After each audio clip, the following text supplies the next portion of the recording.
Your Excellency, there is a strong feeling among Ugandans, especially peasants, that you have abandoned them to the economic shaft. For instance, Ugandan businessmen and women are being displaced from premises owned by Indians.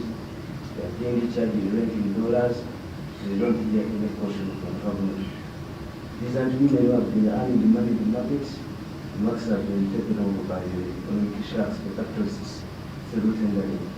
They don't hear anything from you who in 1986 said that you were the president of the whole. It is this frustration that is forcing some of our youth to these guerrilla activities. So people are wondering what happened to the president of the whole. Expose them to. First of all, political science. Tamare Mirundi is calling urban traders peasants. These are not peasants. Let's first of all settle that. These are not peasants. These are traders. You can call them traders, you can call them urban low income traders, but they are not peasants. Peasants are not traders. Peasants are the ones who depend on growing crops or raising animals. These are the peasants. That's number one. Number two, I need to study I have some study, but it's not complete. What I know is that during the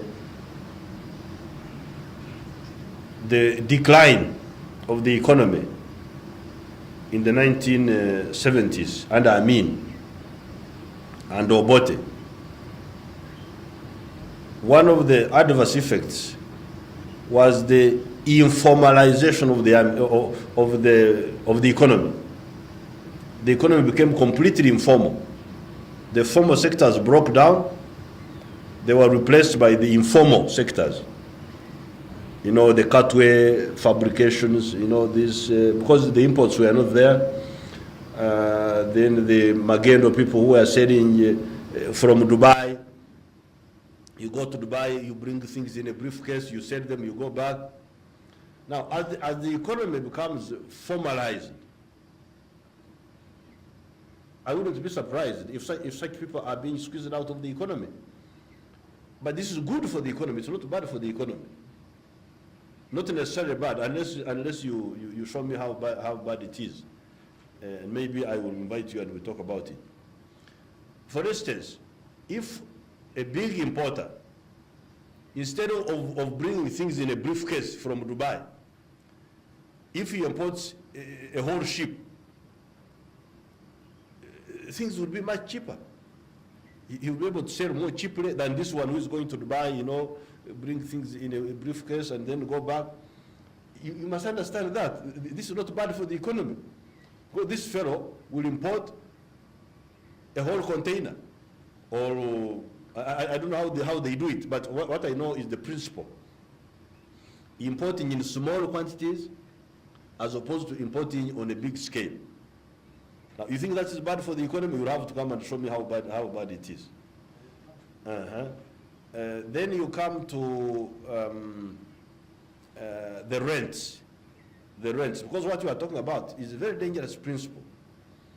You seem to say that the government should intervene and put rent control. Should order the Indians and say, now you must not charge more than so much. Now that's very dangerous. The implications of that are very dangerous. By not controlling the rent, that's how Kampala has been built up like this. We don't control rent, so a lot of people go into houses, into building, in the hope of reaping profits from building. As a consequence, a lot of houses are built, and eventually the rent goes down by market forces rather than by government control. You remember Tamere Mirundi, what happened to transport? You remember transport, passenger transport. We never intervened. We allowed the UTC to die. UTC to die, People's Bus of Jinja to die. Now, what is the situation of transport now in Uganda? It is excellent. How about cargo transport, the lorries? You remember 1986? Ooh, transport was very, very difficult. But what is the situation now?